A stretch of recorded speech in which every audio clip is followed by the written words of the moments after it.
Татарстанда Қызыл Қанафир Бүтін Россия хайрия акциясы башланды. Жеңу волонтерлары үзәк урамнарға шықты.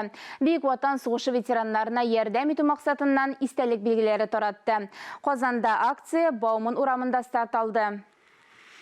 Қызыл Қанафир акциясы ветераннарға ярдәм итүнең күркәм традициясына әйләнде. Россиядә ветераннар язмышына битараф булмаган меңләгән кеше булыша. Тарихи хәтерне саклау һәркем өчен бик мөһим әйбер дип саныйм. Узганнардан башка киләчәк юк. Ул буыннар чылбыры булып берләштереп тора.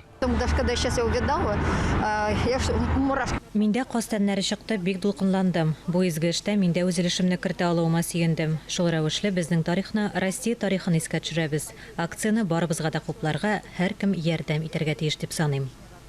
Акция 5-нче ел үткәрелә. Һәр тартмада 200-дән артык Қызыл Қанафир значогы. Соңгы елларда алар җиңү һәм тынычлык символларының берсе булды. Аларны волонтерлардан республика паркларында һәм скверларында гына түгел, зур кибетләр һәм маркетейстар ашада сатып алырга мөмкин.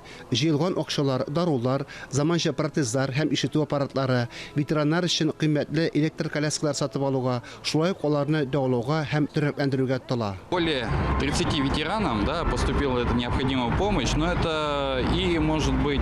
Быел безгә 30 ветераннан ярдәм сорап үтенеч керде. Кайберләренә карават, тирә хәрәкәт җиһазлары, башка әйберләр кирәк.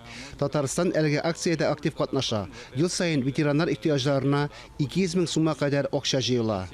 5 ел эчендә Татарстанда сугыш ветераннарына барлыгы 13 миллион ярым сумлык ярдәм күрсәтелгән.